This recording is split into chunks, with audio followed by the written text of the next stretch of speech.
Assalamualaikum warahmatullahi wabarakatuh. Bismillahirrahmanirrahim. Alhamdulillahirabbil alamin. Wassalatu wassalamu ala sayyidina Muhammadin rasulillahi ajma'in. Subhanaka la ilma lana illa ma 'allamtana innaka antal alimul hakim. رب اشرح لي صدري ويسر لي أمري واحلل عقدة من لساني يفقه قولي رب زدنا علما وارزقنا فهما نبيا وعملا مقبولا اللهم فقهنا في الدين وعلمنا تعويل وجعلنا من عبادك الصالحين. Okay, hari ini kita akan mulakan baca kitab untuk permulaan. Kita akan baca kitab 99 Ulama Terunggu, Pengorbanan dan Kesabaran dalam Menuntut Ilmu oleh Abdul Fattah Abu Guddah, penterjemah Ustaz Muhammad Subki Abdul Rahman Al-Hafiz. Kita start dengan dia datang penulis lah. Qala musannif rahimahullah ta'ala wa nafa'ana bi'ulumi fid darain. Abdul Fattah, bidata penulis Abdul Fattah Abu Guddah. Nama dan nasab, nama dia dan nasab beliau, iaitu Abdul Fattah Abu Guddah ni gapo benda nama dia. Nama lengkap beliau ni gapo? Ialah Syekh Abu Zahid Abdul Fattah bin Muhammad bin Bashir bin Hasan Abu Guddah Al-Halabi Al-Hanafi. Garis keturunan beliau, jadi nama dia Syekh Abu Zahid Abdul Fattah bin Muhammad bin Bashir bin Hasan bin Abu Guddah Al-Halabi Al-Hanafi. Itu nama beliau. Garis keturunan beliau ini bersambung sampai. Ni nak cerita pula tentang garis keturunan beliau ni. Garis keturunan siapa? Garis keturunan Syekh Abdul Fattah Abu Guddah ni ini bersambung sampai kepada seorang sahabat besar. Sahabat besar mana? Nabi Muhammad sallallahu alaihi wasallam. Sahabat besar bagi Nabi Muhammad sallallahu alaihi wasallam yang masyhur, siapa dia? Iaitu Sayyidina Khalid bin Al-Walid radhiyallahu anhu. Tu. Siapa Sayyidina Khalid lah? Tu. Jadi jalur keturunan bagi Syekh Abdul Fattah Abu Guddah ni melalui jalur sehinggalah kepada Sayyidina Khalid bin Al-Walid. Syekh Abdul Fattah pula dilahirkan mana? Dilahirkan bila? Ni nak cerita ni. Syekh Abdul Fattah dilahirkan di kota Halab yang terletak di utara Syria pada 17 Rejab 1336 Hijrah atau 9 Mei 1917 Masihi. Itu dari segi nasab, nama dan nasab bagi Syekh Abdul Fattah Abu Guddah. Syekh Abdul Fattah ni dilahirkan di kota Halab. Mana kota Halab ni? Terletak di utara Syria. Bila 17 Rejab 1336 Hijrah bersamaan dengan 9 Mei 1917 Masihi. Tu. Okey, dari segi pendidikan beliau pula lagu mana dari segi pendidikan beliau ni? Syekh Abdul Fattah ni dari segi pendidikan beliau ni, Syekh Abdul Fattah mendapat pendidikan awal di Madrasah Al-Arabiyah Al-Islamiyah Al-Qassah di Halab, di utara Syria lah. Ketika umur apa? Ketika usianya hampir 8 tahun. Maksudnya dalam ujung-ujung 7 tahun lah. Akhir 7 tahun tu. Tu. Beliau belajar, jadi beliau belajar di sana. Berapa lama belajar di sana? Ni. Musannif nak ayat. Beliau belajar di sana selama 4 tahun. Jadi beliau ni Syekh Abdul Fattah ni belajar selama 4 tahun. Dari tahun bila? Dari hingga bila? Mulai dari 1925 hinggalah 1929 Hijrah Masihi. Ni bermula 1925 hinggalah 1929 Masihi lah. Tu. Lepas dia belajar di Madrasah Al-Arabiyah Al-Islamiyah Al-Kassah di Halak ni, mana pula beliau pergi belajar? Takkan berhenti situ saja. Syekh Abdul Fattah melanjutkan lagi pelajarannya ke mana? Ni dia nak cerita. Sesudah itu beliau, sesudah daripada menuntut di Madrasah Al-Arabiyah Al-Islamiyah Al-Kassah di Halak, selama 4 tahun tu beliau pindah, maksudnya selepas dia tamat belajar di sana lah, selepas dia mengutip ilmu di Madrasah Al-Islamiyah Al-Kassah ni selama 4 tahun tu, dia berpindah ke mana? Beliau Syekh Abdul Fattah ni pindah, berhijrah, maksud pindah ni berhijrah lah ke Madrasah Syekh Muhammad Ali Al-Khatib untuk mempelajari tulisan kha.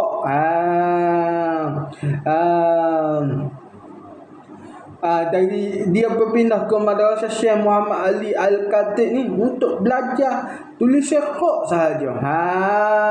Jadi hemah ni Syekh Abdul Fattah Al-Gundah ni. Tapi dia ada pula mari pula masalah. Namun beliau berhenti. Sebab apa? Beliau berhenti mana? Beliau berhenti dari madrasah tersebut setelah beberapa bulan. Selepas dia beberapa bulan masuk ke madrasah Syekh Muhammad Ali Al-Khatib ni, beliau berhenti. Beliau berhenti tu. Sebab apa? Selepas beberapa bulan dia berhenti tu, sebab apa? Kerana ada sebab lah ni. Kerana dia nak ilah dia. Kerana sebab dia berhenti ni, kerana hilang minat untuk meneruskannya mempelajari tulisan kha tu. Kerana apa? Untuk dia tidak minat dah. Hilang minat dah. Kalau kurang minat kita boleh pupuk lagi. Ni tidak hilang minat dah. Maksudnya nak ada keinginan dah untuk belajar ilmu kha. Jadi sebab tu dia berhenti tu. Tu faham situ. Jadi situ. Setelah usai beliau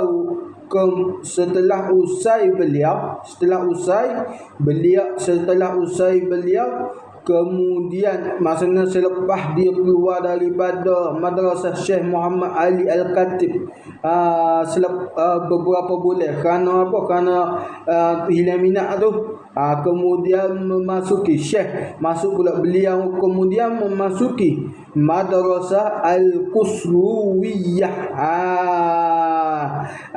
Pada tahun bila? Ni yang akan ceritalah. Madrasah Al-Qusruwiyah ni gapo benda? Iaitu As-Sanawiyah Asyariyah. Tu. Pada tahun bila? Pada tahun 1936 Masihi. Pada tahun 1936 Masihi, Syekh Abdul Fattah Al-Gundah ni masuk ke Madrasah Al-Qusruwiyah. Bersama 1350 Hijrah. Bersama 1936 Masihi ni bersama 1350 Hijrah. Tak lama dengan masa kita ni lah ni. Ni baru je. Lagu tu. Dan lulus dari sekolah ini pada tahun 1942 Masihi. Bersamaan 1362 Hijrah. Jadi berapa lama? Daripada 1936, 1936, 37, 38, 39, 40, 41, 42. Selama 7 tahun beliau belajar di Madrasah Al-Qusruwiyah. Syekh Abdul Fattah belajar di Madrasah Al-Qusruwiyah, ataupun dikenali sebagai As-Sanawiyah Syar'iyah selama 7 tahun. Selama 7 tahun. Situ. Pada tahun jadi kemudian pula selepas daripada beliau belajar di Madrasah Al-Qusruwiyah ni, jadi dia terus melanjutkan pelajaran ke peringkat seterusnya. Jadi pada tahun 1944 Masihi beliau berangkat ke Mesir untuk melanjutkan pelajaran di Fakulti Syar'iyah di Universiti Al-Azhar. Pada tahun 1944 Syekh Abdul Fattah Gundah ni bermusafir ke Mesir untuk melanjutkan pelajaran di Fakulti Syariah di Universiti Al-Azhar, dan lulus pada tahun 1948 Masih. Jadi 1944, 44, 45, 46, 47, 48. 48 5 tahun. Jadi Syekh ni selama beliau duduk di sana, jadi seterusnya beliau apa? Kemudian beliau melanjutkan pelajaran. Kemudian Syekh Abdul Fattah ni melanjutkan pelajarannya dengan mengambil program khusus Usul Al-Tadris di Fakulti Bahasa Arab selama 2 tahun dan berjaya meraih ijazah pada tahun 1950 Masihi. Jadi dia belajar sejak tahun 1925 hingga 1950 Masihi. Kita kira gitu. Tak. Dia senggih 2 tahun. Senggih bila? Senggih pada tahun 1943. Dia senggih setahun. 1943 tu dia tak belajar. Dia apa ni? Dia habis daripada Madrasah Al-Qusruwiyah ni. Dia rehat setahun. Maksudnya mungkin dia menulis ke dia apa-apa, tak tahulah. Wallahu alam lah. Tapi dia setahun tu dia tak masuk mana-mana pusat pengajian lah. Jadi dia bermula tahun 1925. Kita kira 1925, 25, 26, 27, 28, 29. Situ selesai. 20 29.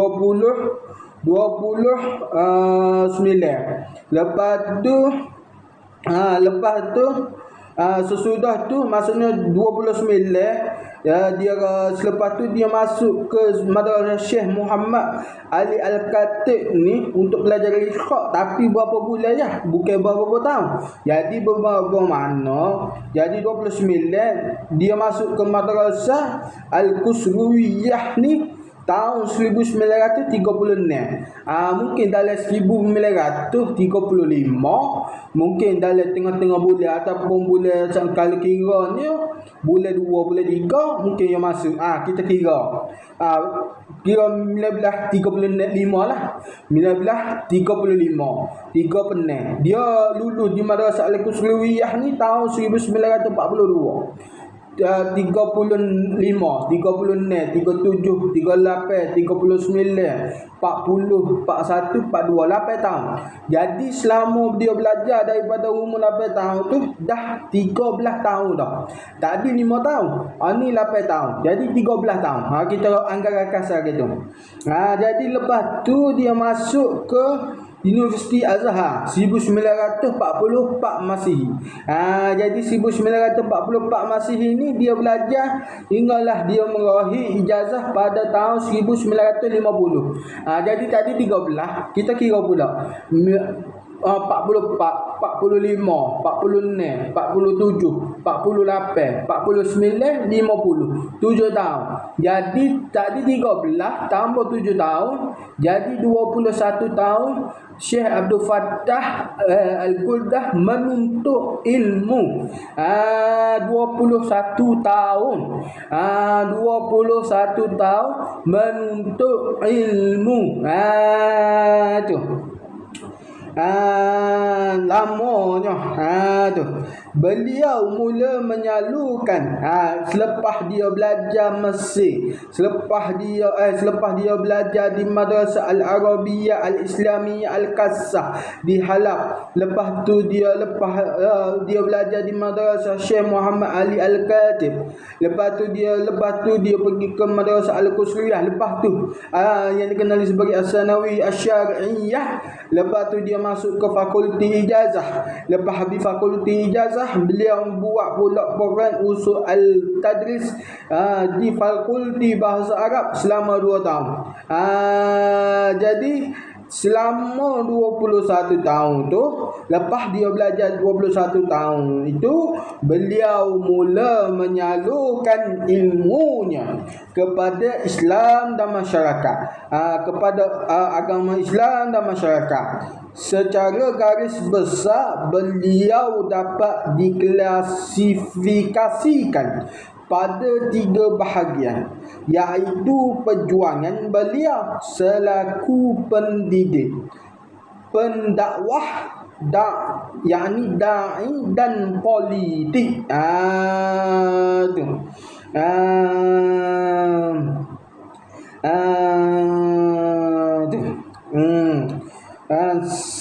Beliau pendidik, pendakwah, da'i dan politik, dalam bidang politik.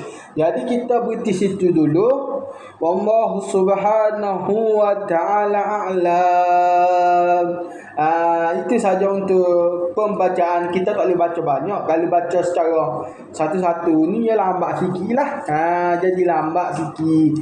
Jadi benda tu kena sabar-sabar. Itu saja.